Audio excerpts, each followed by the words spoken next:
अल्हम्दुलिल्लाहिल हय्यिल क़य्यूमिर रहमान अज़ीमिल क़ुदरति वस्सुल्तान जलीलिल क़दरि वल बुरहान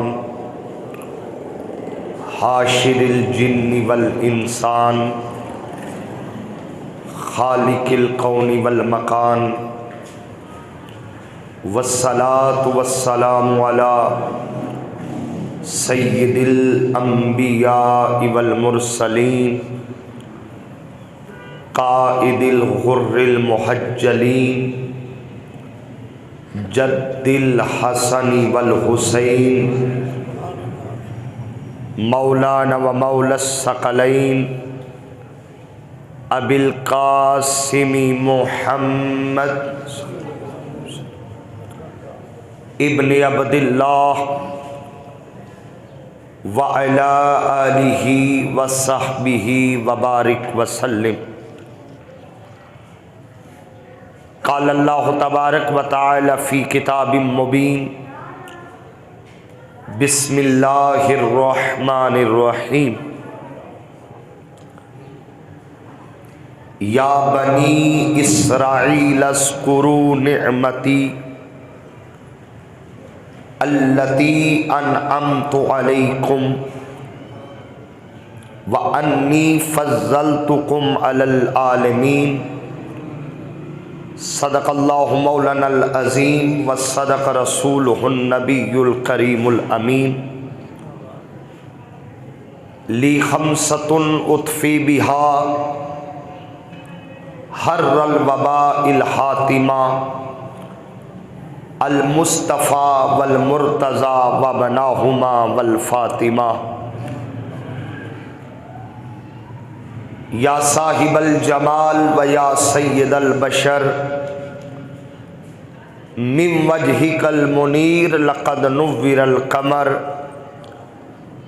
ला युमकिनु सनाउ कमा कान हक़्क़ुहु बअदज़ खुदा बुज़ुर्ग तुई किस्से मुख्तसर। इन्नल्लाह व मलाइकतहु युसल्लून अलन नबी या अय्युहल्लज़ीना आमनू सल्लू अलैहि व सल्लिमू तस्लीमा।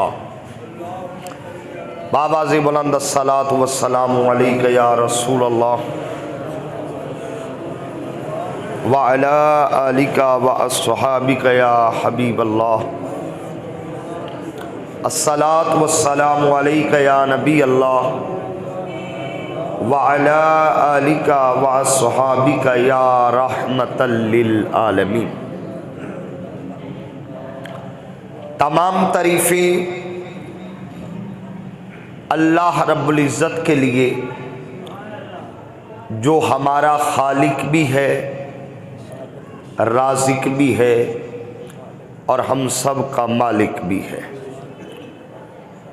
बेशुमार लातेदाद अनगिनत दरूदो सलाम नबी मुकर्रम शफ़ी मुअज़्ज़म नूर मुजस्सम फ़ख्र आदम व बनी आदम अहमद मुज्तबा यानी मोहम्मद मुस्तफ़ा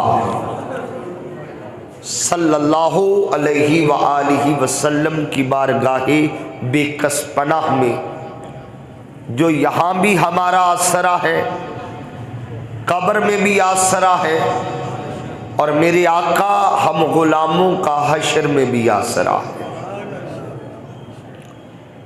दुआ है कि अल्लाह करीम हम सब के सगीरा कबीरा गुनाहों को मुआफ़ फरमाए,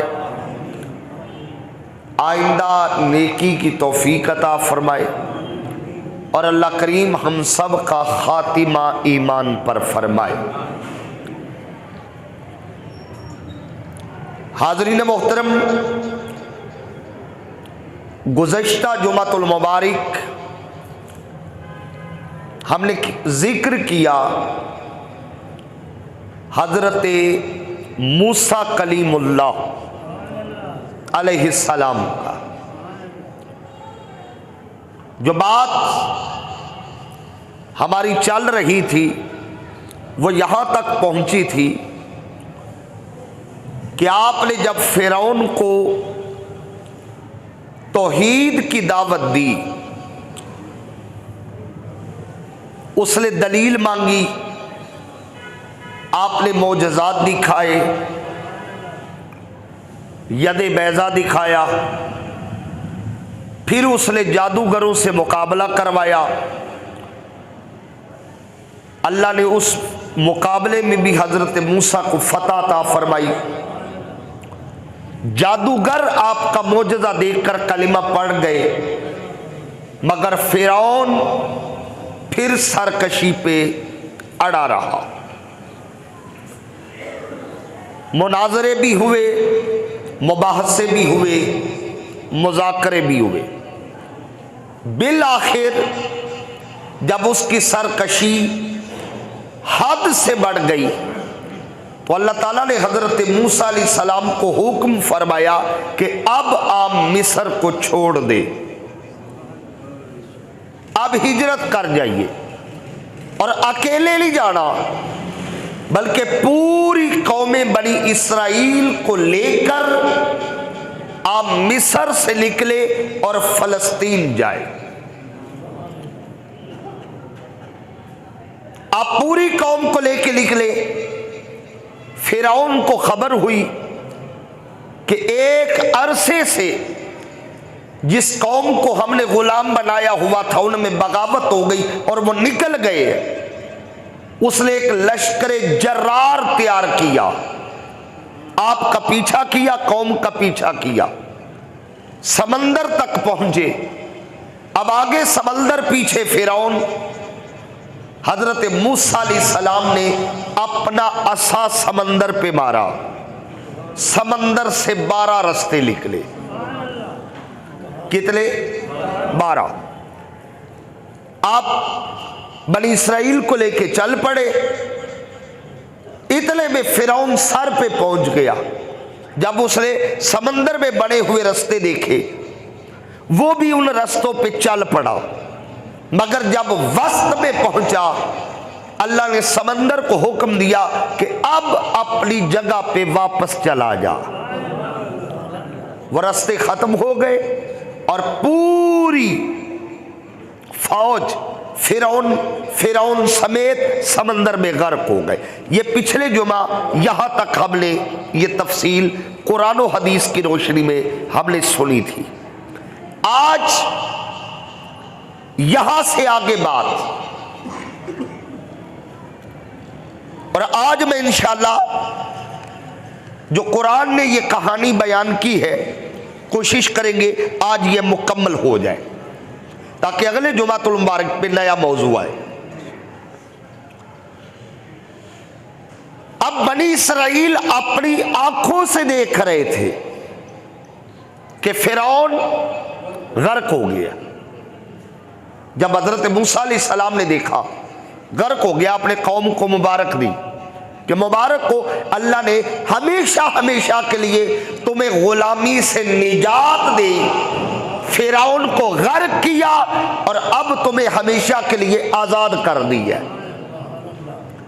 हजरत अब्दुल्ला इब्न अब्बास रजी अल्लाह तआला अन्हु आप रिवायत करती है कि जब बनी इसराइल ने सुना ना कि फिरौन गर्क हो गया और बाद ने अपनी आंखों से देखा कि फिरौन गर्क हो गया, मगर उन्हें गर्क होने का यकीन ना आया। उसने कहा यह कैसे हो सकता है? वो जालिम, जाबिर, ताकत वाला, अपने आप को खुदा कहने वाला कैसे गर्क हो सकता है? अब्दुल्ला इब्न अब्बास फरमाती है जब उन्होंने इस बेयकीनी की कैफियत का इजहार किया ना तो हजरत मूसा ने हाथ उठाए, दुआ के लिए हाथ उठाए, कहा मौला कोई ऐसा सामान कर इन्हें यकीन हो कि फिरौन गर्क हो गया, उसके मरने का यकीन हो जाए। बस जब नबी के हाथ उठे तो फिर नबी की दुआ कभी रद्द। मंजर क्या था? अगले लम्हे अल्लाह ने समंदर को हुक्म दिया कि सबको अपनी लपेट में रख गर्क कर दे, मगर फिरौन की लाश उछाल के बाहर फेंक दे। अगले ही लम्हे उसके हुक्म से फिरौन की लाश पानी की सतह पे तैरने लगी और एक लहर आई, मौज आई, जिसने फिरौन को पानी से उछाल कर खुश्की पर फेंक दिया। कहा लो जिसे यकीन नहीं अब देख लो अपने आप को खुदा कहने वाला किस बेबसी से मौत का शिकार हुआ। फिर लोगों ने फिरौन को देखा, जब यकीन हो गया अब अल्लाह ने हुक्म दिया, फरमाया अब फिरौन से निजात मिल गई। जी मौला मिल गई, अपनी आंखों से हमने उसकी डेड बॉडी भी देख ली, यकीन आ गया कि फिरौन मर गया। अल्लाह ने फरमाया अब इस नेमत पर खुशी मनाओ। क्या कर ले, नेमत मिली है ना, इस नेमत पर खुशी मनाओ। पूरी बनी इस्राइल खुशियां मनाए। अच्छा, खुशी का तरीका क्या है? अल्लाह ने तरीका बताया, क्या करना। फरमाया हर घर एक बकरा ज़िबा करे। ये फिरौन के मरने पर खुशी है, हर घर एक बकरा ज़िबा करे, और जो अकेला नहीं कर सकता वो दो लोग मिल के करे, और उस बकरे को बून बून के खाना है, और इसी तरह बकरा खत्म करना है। ये खुशी मनानी है, खुशियों का तस्वुर। आका अलैहिस्सलाम जब हिजरत करके मदीना पाक आए तो मदीने में सबसे ज्यादा यहूदी थे। आपने देखा यहूदी जो है ना वो आशूर का रोजा रखते हैं, 10 मुहर्रम का वो रोजा रखते हैं, बुखारी की हदीस। तो आका ने पूछा कि तुम आशूरा का रोजा क्यों रखती हो, 10 मुहर्रम का रोजा यहूदियों क्यों रखती हो? उन्होंने कहा हम इसलिए रखते हैं कि इस दिन अल्लाह ने हमारी कौम को फिरौन से निजात दी थी, हम इसलिए रखते। तो आका अलैहिस्सलाम ने सहाबा से मुखातब होकर फरमाया कि तुम्हारा हक हजरत मूसा पे ज्यादा बनता है, लिहाजा तुम भी रोजा रखा करो। तो ये एक खुशी मनाने का अंदाज है जो कौमे बनी इसराइल ने इख्तियार किया। बकरे भी ज़िबा हुए, एक जश्न भी हुआ और रोजा भी रखा। तो अल्लाह ने फरमाया ये बहुत बड़ी नेमत है, अब इसमें खुशियां मनाओ। जब कौम खुशियां मना चुकी, यकीन हो गया, इत्मीनान हो गया कि अब फिरौन नहीं रहा, फिर अल्लाह ने फरमाया ए मूसा अलैहिस्सलातु वस्सलाम अब कौम को लेके फलस्तीन की तरफ चले, बैतुल मुकद्दस, क्योंकि बैतुल मुकद्दस वो जगह है जो हमने आपकी कौम के नाम कर दी है, निकलिए वहां पे चलिए। अब हजरत मूसा अलैहिस्सलाम ने सारी बनी इसराइल को लिया और बैतुल मुकद्दस की तरफ सफर शुरू हो गया। अब जब ये सफर कर रहे थे, रास्ते में एक इलाका आया और देखा कि वहां के लोग बुत बनाकर उनकी परस्तिश कर रहे हैं, बुत परस्ती कर रहे हैं। कौम इस कदर बेवकूफ थी, जब लोगों ने देखा कि बुत बनाकर लोग पूज रहे, वो मिल के हजरत मूसा की बारगाह में आए, अर्ज करने लगे ए नबी अल्लाह, आप भी हमें कोई बुत बना कर दे और हम उनकी पूजा करें। यह कुरान के लफ्ज़ है, सूरह अल-माइदा में अल्लाह ताला ने इस मंजर को बयान किया। हजरत मूसा ने फरमाया ओ मेरी जाहल कौम, याद रखो बुत परस्ती करने वाले हमेशा जलील होते हैं और उस एक खुदा की इबादत करने वाले हमेशा कामयाब होते हैं। बुत परस्ती का मुतालबा खुद किया। अब आगे बढ़े, चलते चलते फलस्तीन पहुंचे, सामने बैतुल मुकद्दस है। देखा कि वहां अमाल का कौम, अमाल का उस कौम का नाम था, वो काबिज है। तो हजरत मूसा अलैहिस्सलाम ने इरशाद फरमाया कि अब तुम इनसे जिहाद करो, क्योंकि ये मलकियत तुम्हारी है, काबिज ये है, वरासत तुम्हारी है, काबज ये है, इख्तियार तुम्हारा है, काबज ये है। अब इनसे जंग करो, जिहाद करो और इन्हें भगाओ, क्योंकि ये तुम्हारी मलकियत पे काबिज है। इस पर कौम ने क्या कहा, अब वो लफ्ज सुनिएगा। कौम ने कहा, जब आपने कहा जिहाद करो, क्या करो, सारे बोलिए, जिहाद करो, लड़ाई करो जरा इनसे, इन्हें भगाओ। अब कौम ने क्या कहा, यह सूरह अल-माइदा है। कालू या मूसा, अब वो सारे मिलकर कहने लगे, ए मूसा इन्ना लन नदखुलहा, हम तो इस शहर में नहीं जाएंगे, हम दाखिल ही नहीं होंगे, अबदल, कभी भी, मादामू फीहा, जब तक ये यहां है हम दाखिल नहीं होंगे। हजरत मूसा ने समझाया कि तुम दाखिल हो जाओ, उनसे लड़ाई करो, वो भाग जाएंगे, भगाओ उनको, जिहाद करो। इस पर बनी इसराइल ने क्या कहा, वो लफ्ज सुनिएगा। कहने लगे, मूसा आजादी हमने हासिल कर ली, जश्न हमने मना लिए, और काम कोई करवाना है तो करवा, जहां तक लड़ने की बात है, जिहाद की बात है, फज़हब अंता व रब्बुका फकातिला, जब तक लड़ने की बात है, जालिमों से टकराने की बात है, जाबरों को उठा के बाहर फेंकने की बात है, हम नहीं जाएंगे, तू लड़ और तेरा रब लड़े। फज़हब अंता व रब्बुका, तू जा, तेरा रब जाए, लड़ो, और हम इन्ना हाहुना काइदून, हम यहां बैठ के इंतजार करते हैं। और जब मूसा तुम और तुम्हारा रब लड़ो और जब तुम्हें फतह हो जाए हमें खबर कर देना, हम आ जाएंगे, कब्जे के लिए हम हाजिर हैं, मगर लड़ना हमने, बोलिए। मूसा कहते रहे, ओ हिम्मत करो, उसकी मदद तुम्हारा इंतजार कर रही, मगर कुरान कहता है वो डर गए।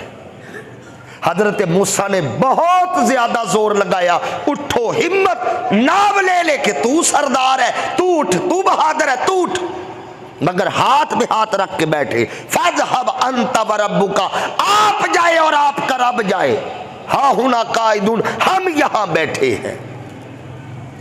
यहां रुक के एक जुमला कहना चाहता हूं, ये कौमे मूसा है।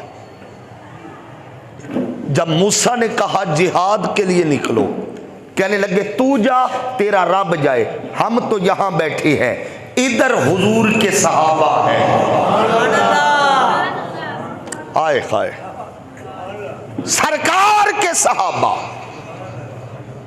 पहली जंग कौन सी है, जंगे बदर। मंजर क्या है, जब सरकार ने देखा ना हालात बन गए जंग के, सरकार ने इकट्ठा कर लिया, फरमाया जिहाद के लिए निकलने, जंग करनी है, क्या ख्याल है। अब तसव्वुर करें ना जरा, मैं तो मंजर कशी कैसे करूं, अब तसव्वुर करें, जब सारे सहाबा को बिठा कर हुजूर ने कहा होगा बताओ भाई क्या करना है, फिर अबू बकर ने किस जज्बे का इजहार किया होगा, हजरत उमर ने किस जज्बे का इजहार किया होगा।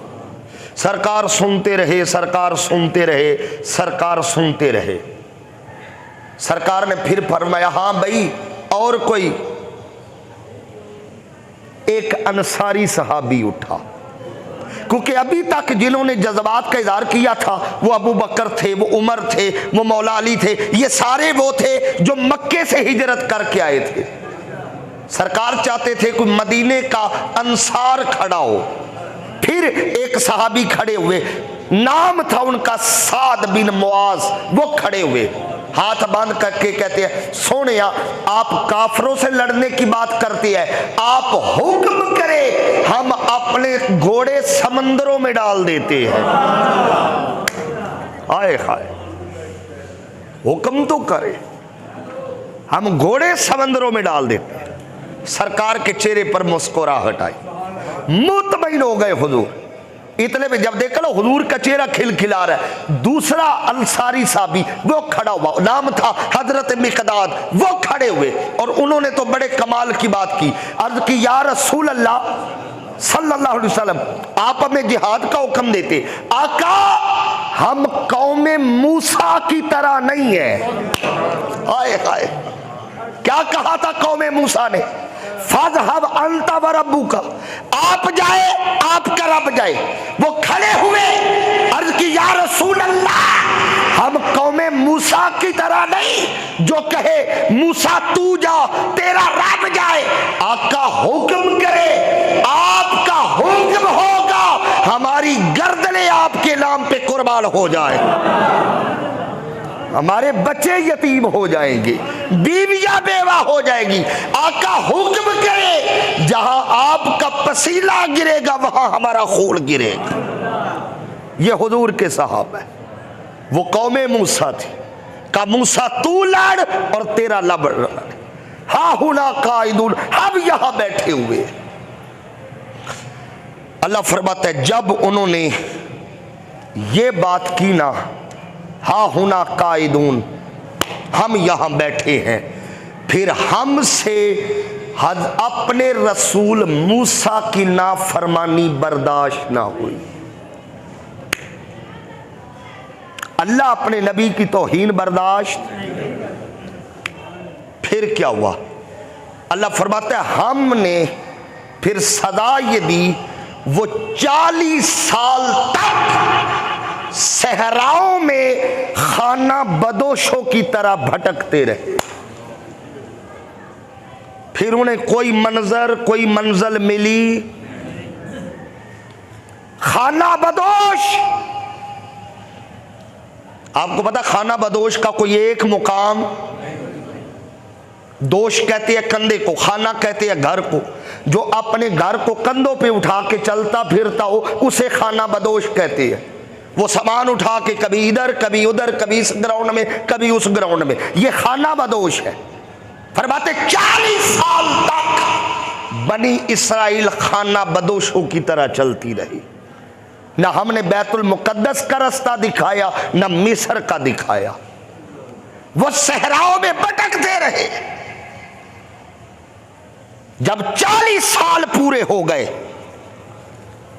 फिर हजरत मूसा ने अर्ज की, मौला वो जो इनकार किया था जिन्होंने, वो तो मर खप गए, अब उनकी औलादें ज्यादातर है, ये मेरी फरमा बरदार है, तू करम फरमा। फरमाया, अच्छा अपनी कौमे बनी इसराइल को वादिये सीना में ले आ। वादिये सीना, इस वादी के वस्त में कोहे तूर है। फरमाया खुद तूर पे चढ़, कौम को सीना में रहने दे। सारी कौम इकट्ठी करके हजरत मूसा वादी सीना में ले गए और खुद कोहे तूर पे चढ़े। फरमाया खबरदार, मूसा के अलावा कोई तूर पे आया तो जल के खाक हो जाएगा। यह पहला कलाम था जो हजरत मूसा से अल्लाह फरमा रहा था कोहे तूर पे। फरमाया मूसा, मैं तेरी कौम को 10 हुक्म दे रहा हूं। कितने? बाजबात बोलिए, 10। अगर ये हुक्म पूरे करे तो फिर मेरी सारी नेमतें इस कौम के लिए हैं। फलस्तीन भी इनका, बैतुल मुकद्दस भी इनका, मनो सलवा भी इनका, सब कुछ इनका। वो 10 हुक्म कौन से है? पहला हुक्म, और इन 10 अहकाम में से एक हुक्म भी शायद ऐसा नहीं जो हमें भी नहीं दिया गया। पहला हुक्म फरमाया, इबादत सिर्फ मेरी करनी है। इन्न शिर्क लजुल्मुन अजीम। अल्लाह को हर गुनाहगार बर्दाश्त है मगर मुशरिक बर्दाश्त, ये जुल्म अजीम है। शिर्क अल्लाह पसंद नहीं करता। ये बात याद रखिए, कभी हम इस पे बात करेंगे कि शिर्क का सही तसव्वुर क्या है। और जो बंदा मुशरिक हो उसका कोई अमल कबूल, याद रखे वो कितना बड़ा जुल्म है। अल्लाह कह रहा है इन्न शिर्का लजुल्मुन अजीम। शिर्क कोई छोटा मोटा गुनाह नहीं है। अल्लाह फरमाता जुल्म अजीम है कि बंदा मेरे बराबर किसी को खड़ा कर दे, ये मेरी गैरत को गवारा नहीं। पहला हुक्म जो बनी इसराइल को दिया, फरमाया मेरा किसी को शरीक, ये पहला हुक्म था। अब इस हुक्म पे कितनी तमील हुई, क्या हुआ, आगे चल के देखती। दूसरा हुक्म फरमाया याद रखो मेरे नाम की झूठी कसमें नहीं उठानी। अल्लाह अकबर। मेरे नाम की, माजरत के साथ हमारा तो कसमों के बगैर कारोबार ही नहीं चलता। बात बात पे झूठी कसमें। अल्लाह ने बनी इसराइल को जो शिर्क ना करने के बाद, तौहीद के बाद दूसरा हुक्म दिया, फरमाया मेरे नाम की झूठी कसमें नहीं खानी। तीसरा हुक्म फरमाया याद रखो यौम सब्त यानी हफ्ते का एहतराम करना। यहूदियों की जो इबादत का दिन मखसूस था वो हफ्ता था। ईसाइयों का बोलिए इतवार और हमारा जुम्मा। और माजरत के साथ हम ये दिन भी जो खास इबादत का दिन है हमारा, जिसके लिए एहतमाम का हुक्म है, हम वो दिन भी अपनी मसरूफियात, हम सिर्फ आखिर पे दौड़े दौड़े आते हैं दो फर्ज अदा करने के लिए। मकसद तो ये था जरा बार वक्त आओ ताकि दीन सीखने को मिले। अपने कारोबार बंद करो, वक्त पे मस्जिद आओ, खितबा सुनो, खिताब सुनो, कुरान और हदीस की बात सुनो। लेकिन ये मकसद हमने अपने हाथों से फौत कर दिया। दौड़ के आए, दो फर्ज पड़े, जुमा तो हो जाता है, इससे कोई इनकार नहीं, मगर वो मकसद हासिल नहीं होता। तीसरी बात, चौथी बात फरमाया वालिदैन का एहतराम करना है। किसका? अगला जुमला सुनिए, फरमाया ऐ बनी इसराइल वालिदैन का एहतराम करना है ताकि मैं तुम्हारी उम्र को लंबा करूं। अल्लाहु अकबर। हदीस पाक भी आका ने फरमाया जो बंदा तीन चीजें चाहता है वो एक काम करे। तीन चीजें कौन सी? फरमाया जो रिज्क चाहता है, जो इज्जत चाहता है और जो लंबी उम्र चाहता है। कितने काम? तीन चीजें, तीन नेमतें, रिज्क, लंबी उम्र और इज्जत। जो ये तीन चाहता है वो एक अमल करे। साहबा ने पूछा का वो कौन सा? फरमाया वालिदैन की इज्जत करो, उनका एहतराम करो। ये हुक्म बनी इसराइल को दिया। पांचवा फरमाया कत्ल ना करो। छठा फरमाया जिना ना करो। सातवां फरमाया चोरी ना करो। और आठवां फरमाया किसी दोस्त के खिलाफ झूठी गवाही ना दो। अब वो सारे ऐब थे जो बनी इसराइल में पाए जाते थे, अल्लाह ने एक एक की नफी की। और आखिरी दो ऐब देखिए, अल्लाह ने अलग अलग हुक्म दिया। पहला हुक्म फरमाया खबरदार पड़ोसी के घर की तरफ मैली आंख से नहीं देखना। ये हमारे मुआशरे का भी बड़ा अलमी है कि हमसाए के घर में मैली आंख से नहीं देखना। और 10वां हुक्म अल्लामा इब्ने कसीर ने लिखा है, यह 9वां था कि हमसाए के घर मैली आंख से नहीं देखना, और 10वां हुक्म फरमाया खबरदार हमसाए की बीवी, उसके गुलाम और उसकी लौंडी की तुमने ख्वाहिश नहीं कर ली। ये रेलिवेंट है। इतनी ताकीद अल्लाह ताला ने हमसाए के हक में दी है। और फरमाया उसके माल को देखकर हसद नहीं करना। ये बनी इसराइल को अल्लाह ने 10 हुक्म दिए। 10 हुक्म दे के फिर नेमतों का नजूल कर दिया। इसीलिए अल्लाह ने बार बार कुरान हकीम में फरमाया, या बनी इसराइल उस्कुरू निअमतल्लाहि अनअमतु अलैकुम, फरमाया याद करो वो नेमतें जो मैंने तुम पर नाज़िल की है। अब वो नेमतें क्या है जो बनी इसराइल पे नाज़िल होती थी? मुहद्दिसीन और मुफस्सिरीन ने एक पूरी फहरिस्त दी है कि वो नेमतें क्या है। पहली नेमत फरमाया मैंने तुम्हें फिरौन से निजात दी, ये नेमत। दूसरी नेमत मैंने तुम्हें मूसा का वजूद बख्शा, क्योंकि नबी अपनी उम्मत के लिए क्या होता है? नेमत होता है। और तीसरी फरमाया मैंने तुम्हें तौरात अता की, मैंने तुम्हें समंदर में रास्ता दिया।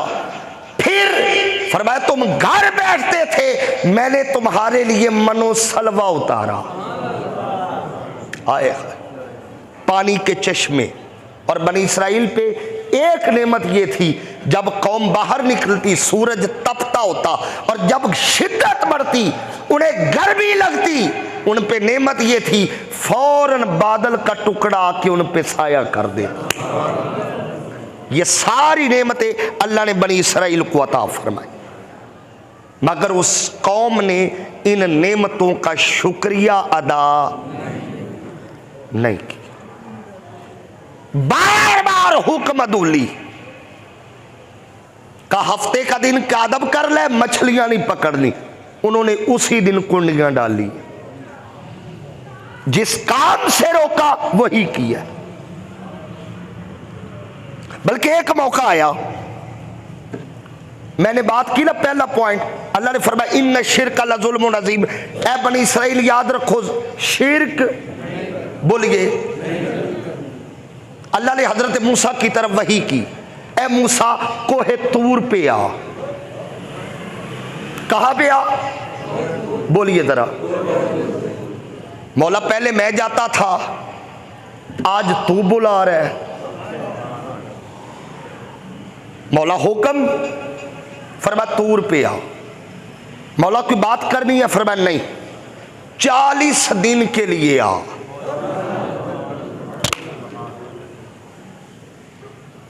एक रिवायत यह है कि 30 दिन के लिए आ,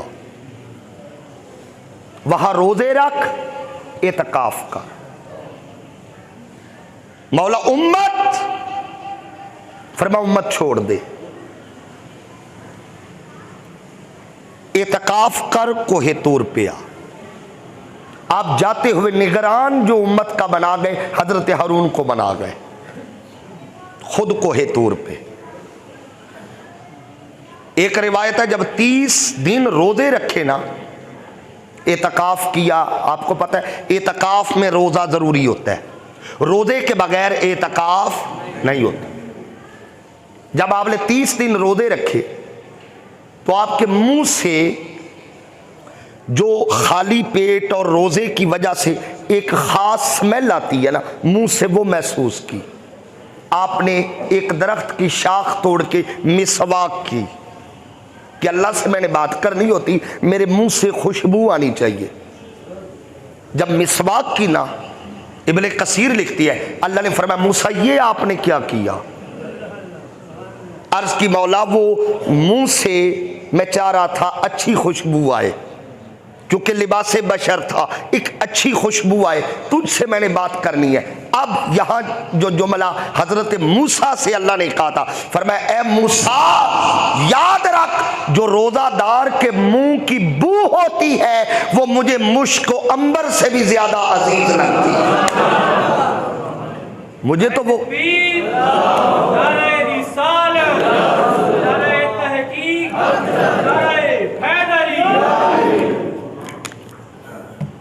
मुझे तो वो खुशबू प्यारी बड़ी लगती है। मौला आप फरमाया कितने रोजे रखे? मौला 30। फरमाया 10 और रख। अच्छा मौला ये 40 दिन का एतकाफ करवाना क्यों है, कोई मकसद? फरमाया है। हजरत मूसा अलैहिस्सलाम ने पूछा मौला क्या मकसद है? फरमाया तू 40 दिन तूर पे आ, एतकाफ कर, 40 दिन बैठ। मौला जजा में सिले में मिलेगा क्या? फरमाया मैं तुम्हें तौरात दूंगा। अभी तक तौरात उतरी? अल्लाह का तरीका ही ये है। 4 आसमानी किताबें हैं, तौरात, ज़बूर, इंजील और कुरान हकीम। उतरने का तरीका क्या है? और ये सारी एक ही मर्तबा उतरी है, एक दफा उतरी है। तौरात मिली, इसकी तख्तियां एक ही दफा, इंजील एक ही दफा, ज़बूर एक ही दफा। जब तौरात देनी थी तो हजरत मूसा को कहां बुलाया? तूर पे। जब दाऊद अलैहिस्सलाम को ज़बूर देनी थी तो 7 दिन एतकाफ कराया दरिया के किनारे। और जब हजरत ईसा को उन्हें जंगल के अंदर एक पहाड़ था वहां एतकाफ करवाया तकरीबन 10 दिन। बाज कुतब में 7 दिन है। फिर इंजील मिली। जब बारी आई ना ज़हरा के बाबा की, थोड़े बंदे बोले हैं। चले मैं अर्ज कर रहा हूं, जब तौरात देनी चाहिए तो तूर पे बुलाया, जब ज़बूर देनी चाहिए तो दरिया के किनारे, जब इंजील देना चाहिए तो जंगल में बुलाया, एतकाफ करवा के फिर किताब दी। जब बारी आई ना हसनैन के नाना की, अर्ज की या मौला, मेरे मौला तूने तौरात दी, मूसा को तूर पे बुलाया, इंजील दी, ईसा को जंगल में बुलाया, दाऊद को ज़बूर दी तो दरिया के किनारे, मुझे कुरान देना है, मैं कहाँ हूं? आवाज़े कुदरत आई, वो और थे तू और है। तू महबूब है। और सोनिया महबूबों को तकल्लुफ में नहीं डाला जाता, मैंने तकल्लुफ में डाला। तूर पे आ, एतकाफ कर, फिर किताब मिलेगी। मौला मुझे कैसे मिलेगी, मैं कहाँ हूं? फरमाया सोनिया तू कहीं नहीं जाएगा। फिर फरमाया जहां जहां तू जाएगा उधर उधर मेरा कुरान आता जाएगा। आप देख ले, सीरत पढ़े, जहां जहां मुस्तफा थे वहां वहां कुरान उतरे। कोई एक मखसूस जगह नहीं रखी। सदके जाऊं, हुजूर मक्के में है तो कुरान मक्के में है, हुजूर बदर में है तो कुरान बदर में, हुजूर ओहद में तो कुरान ओहद में, हुजूर हुनैन में तो कुरान हुनैन में, हुजूर सफर में तो कुरान सफर में, हुजूर हजर में तो कुरान हजर में। अगर मुस्तफा गारे सौर में सिद्दीक की गोद में सर रख के लेटा है, कुरान सिद्दीक की गोद में उतर रहा। ये मुकाम मुस्तफा। कितने दिन के लिए बुलाया जी? पीछे उम्मत का क्या हाल हुआ? एक शख्स था जिसका नाम था सामरी, जादू भी जानता था। उसने ना पूरी कौम को वरगला के उनके जेवरात इकट्ठे किए। उन जेवरात को गर्म करके उसने एक बछड़े की शक्ल बनाई, स्केच बनाया। और रिवायत के लफ्ज है, उसने हजरत जिब्रील के घोड़े की निशान ज़दा मट्टी लेकर उस बछड़े के अंदर डाली। वो बछड़ा कलाम करने लगा। आपको पता है वो सफर के दौरान सिर्फ बुत देखे थे तो कहा था मूसा हमारे लिए कोई बुत बना, तो आपने झिड़क दिया था। अब जब देखा कि बुत बातें करता है, सामरी से कहने लगे ये क्या है? कहा ये तुम्हारा खुदा है, ये तुम्हारा जिसकी मूसा बात करते हैं ना, ये वो है। जब कौम को वरगलाया, पूरी कौम बुत परस्ती में मुब्तला हो गई। बित्तिखाज़िकुमुल इज्ल, अल्लाह फरमाता है मैंने तुम्हें नेमतें दी और तुम बछड़े की पूजा में लग गए। यहां मैं एक लफ्ज कहने लगा हूं, उसके लिए मैं हर आशिके रसूल की तवज्जो चाहूंगा। एक लफ्ज कहूंगा, कितने दिन के लिए कौम से जुदा हुए? थोड़ा ऊंचा बोलिए।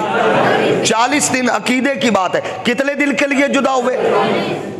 जब कौम से नबी निकला 40 दिन के लिए, कौम का क्या हाल हुआ? बित्तिखाज़िकुमुल इज्ल, पूरी कौम बछड़े की पूजा करके मुशरिक हो गई। इधर 1400 साल हो गए हुजूर को पर्दा किए हुए, उम्मत आज भी या रसूल अल्लाह के नारे लगा रही है।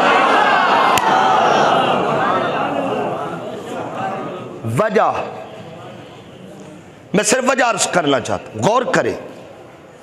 जब बंदा एतकाफ पे होता है ना, तो तवज्जो दुनिया की तरफ नहीं होती।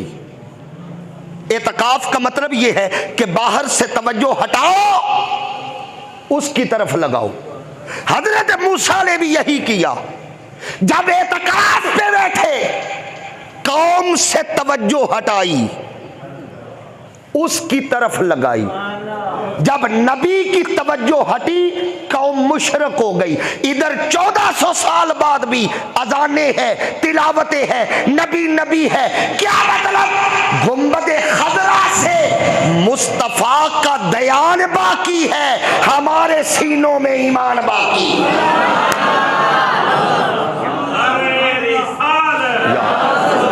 जब तवज्जो हटी, ईमान ला रहा।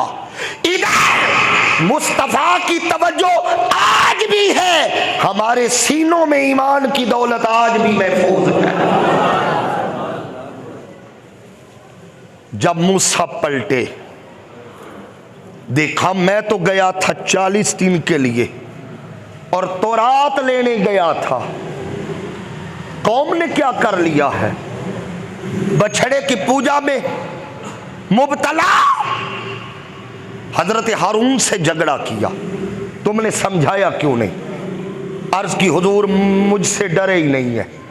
हजरत हारून जमाल वाले थे, हजरत मूसा जलाल वाले थे, और डंडा वैसे ही वो पास रखते थे, असा पास रखते थे। तो हुजूर मेरी किसे नहीं मनी।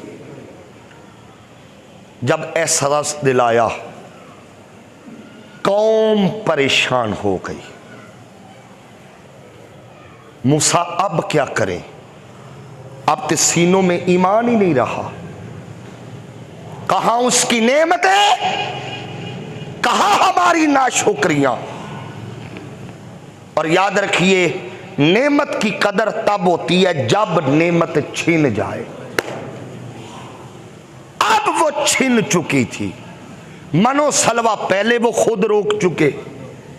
हमें साग और ककड़ी और ये प्याज और लहसुन चाहिए, इन चीजों के चक्कर में वो पहले पड़ गए। मनो सलवा बंद, बादल साया करते थे वो भी बंद, पानी के चश्मे थे वो भी बंद। अब परेशान हो गई कौम, क्या करे? का मूसा बड़ी मेहरबानी, हमारी तौबा करवा दे। क्या करवा दे? अब कुरान के लफ्ज़ है। हजरत मूसा ने अर्ज की, मौला तौबा कबूल कर। उम्मत रो रही है, गिड़गड़ा रही है, तौबा कबूल कर। फरमाया मूसा तरीका एक है। तरीका जो बंदा तौबा करवाना चाहता है, एक तरीका है। इसके अलावा कोई तरीका नहीं।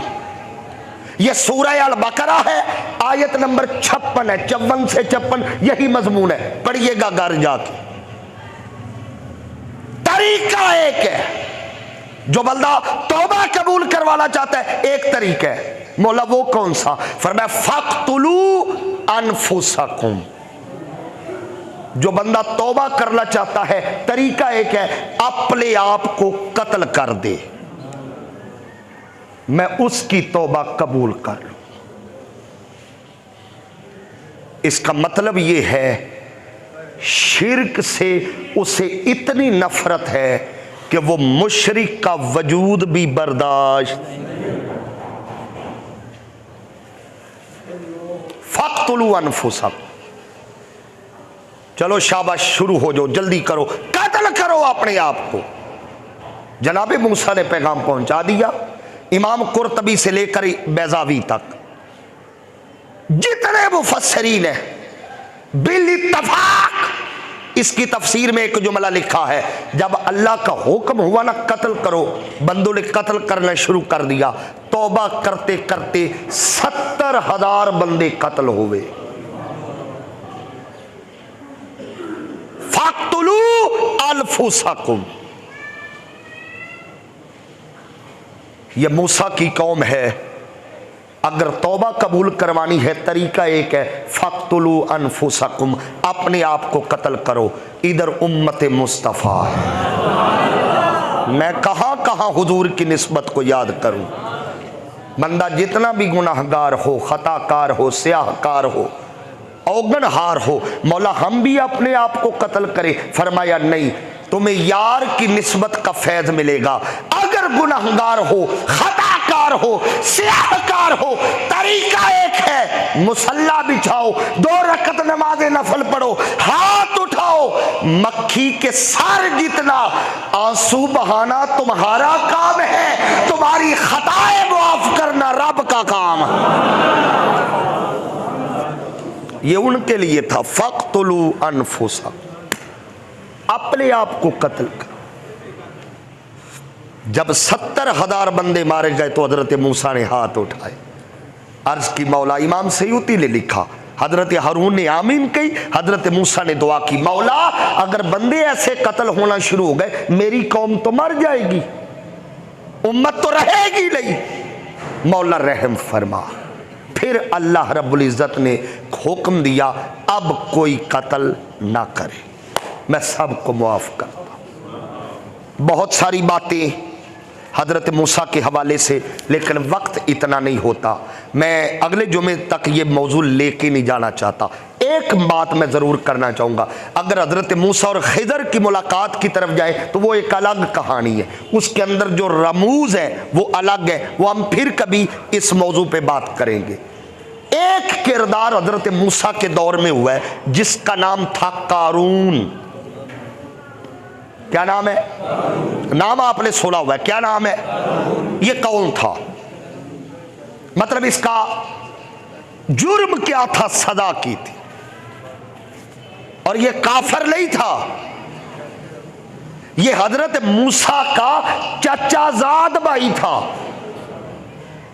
फर्स्ट कजन हजरत मूसा का। नाम था कारून और इसका लकब था मुनव्वर। क्या लकब था? मुनव्वर क्यों था? किताबों में वजह लिखी है, ये तौरात की तिलावत ही बड़ी हसीन करता था, इतनी प्यारी तिलावत करता, नूर फैल जाता, इसलिए इसको मुनव्वर कहते कि ये तो मुनव्वर है, तौरात बड़ी अच्छी पढ़ता है। इबादत गुजार, नमाजी पक्का था, इबादत भी इंतहा की, तिलावत भी इंतहा की, मगर ऐब क्या था मैं उस पे तवज्जो दिलाऊंगा। ये उस वक्त दुनिया का अमीर तरीन आदमी था, दौलत की इल्तहा और कसरत है। तफसीर खाजन वाले तो ये लिखा है कि 70,000 इसके ऊंट, जो खजाने की चाबियां थी ना, मात्र 70 ऊंट इसकी चाबियां उठाया करते थे, इतना खजाना था। और ये अपनी दौलत की नुमाइश करता। मैंने इस पे थोड़ी तहकीक की कि इसके पास इतना खजाना आया कहां से था।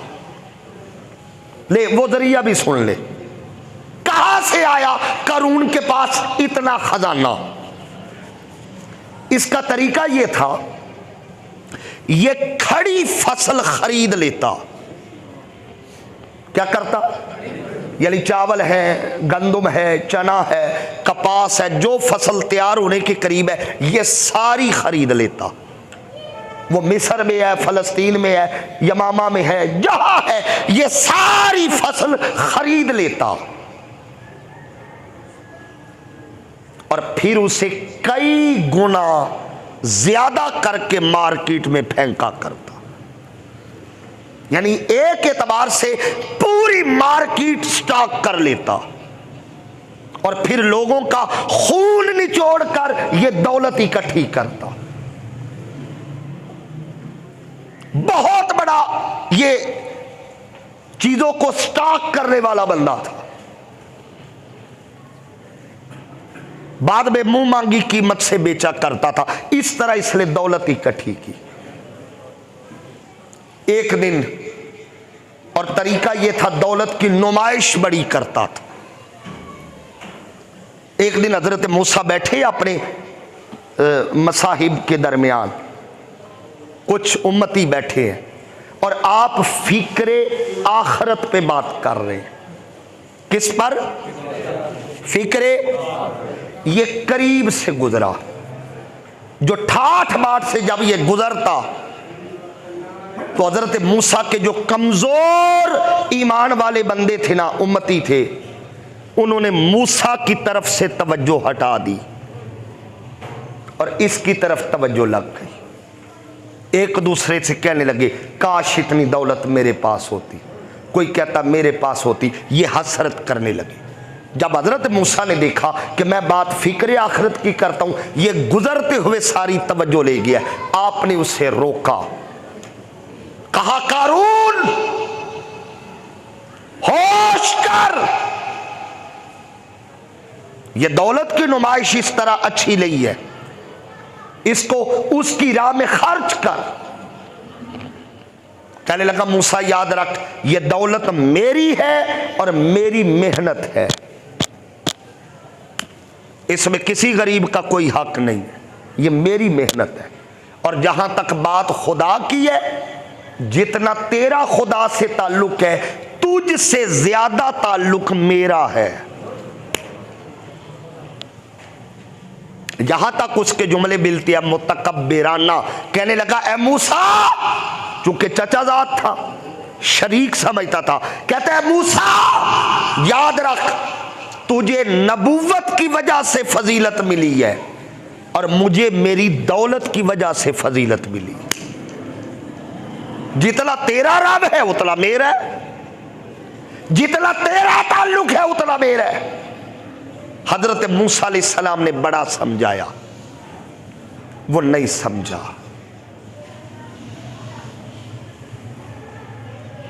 कहने लगा, आ मैदान में देख लेते हैं तेरा रब से ताल्लुक ज्यादा है या मेरा ताल्लुक ज्यादा है। उसे नाज था अपनी नमाजों पर, उसे यह था दौलत मैंने मेहनत से की है, उसकी इबादत इतनी की है कि वो मेरा और उसका ताल्लुक कायम हो चुका है। उसने कहा, आ मैदान लगा, तू मेरे लिए बद्दुआ कर, मैं तेरे लिए करता हूं। किसकी बद्दुआ कबूल होती है, किसकी रद्द होती है, इसी को मुबाहला कहते हैं। बात मुनाजरे से शुरू हुई, मुज़ाकरे से मुबाहले तक पहुंची। हजरत मूसा भी मैदान में उतरे।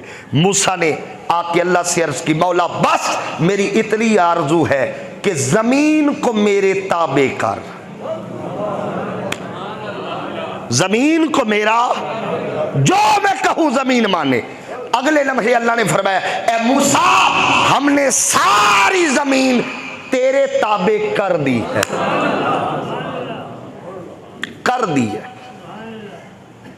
अब ये सामने खड़ा है, दौलत के अंबार और ढेर पे नाज करता है। मैंने दो जो मैं पहले गुजारिश की थी, तकब्बुर दो किस्म का होता है, एक माल का तकब्बुर, एक आमाल का तकब्बुर। और दोनों बर्बाद कर देते हैं। माल का तकब्बुर भी बर्बाद करता है और आमाल का तकब्बुर भी बर्बाद करता है। कारून ने दोनों किए, माल का तकब्बुर भी और आमाल का तकब्बुर भी। जब मुतकब्बिराना चाल चलता हुआ ये मैदान मुबाहला में आया, का मूसा पहले तू कर फिर मैं करूं। जमीन ताबे हो चुकी थी। आपने फरमाया जमीन कारून को पकड़ ले।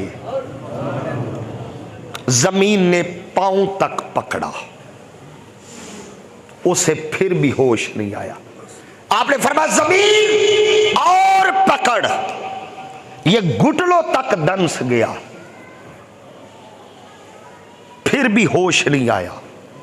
कहा और पकड़, सीने तक आया, फिर भी होश नहीं आया। इसे जोम था कि अभी मेरी बारी आएगी, मैं भी जो कहूंगा हो जाएगा। कहा और पकड़, गर्दन तक। कहा जमीन अभी गर्दन बाहर रहने दे। जमीन ने अर्ज की ए कलीमुल्लाह अब क्या हुक्म है? फरमाया अभी इसे पकड़ा है ना, इससे पहले इसके महल्लात को पकड़, दौलत के अंबार पकड़। वो सारे ढेर दौलत के महल्लात गर्दन तक बाहर था, आंखें देख रही थी। सारे महल्ले जमीन ने रास्ता दिया, सारे महल जमीन के अंदर, जमीन बराबर।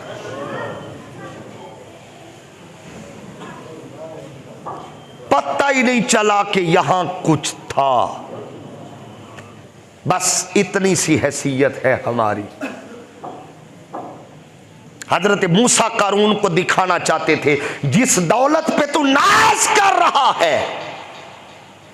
हमें भी कुरान ने मुखातब किया ना, अल्हाकुमुत तकासुर हत्ता ज़ुरतुमुल मकाबिर। हाय अफसोस, तुम्हें माल की कसरत की हिर्स ने हलाक कर दिया। हत्ता ज़ुरतुमुल मकाबिर, यहां तक कि माल इकट्ठा करते करते हलालो हराम का फर्क किए बगैर इतना माल इकट्ठा किया कि तुम कब्र तक जा पहुंचे। हत्ता ज़ुरतुमुल मकाबिर। कारून की आंखें देख रही थी महल्लात जमीन के अंदर, दौलत के अंबार जमीन के अंदर। कहा अब देख, उसे अभी भी जोम था कि मेरी बारी आएगी।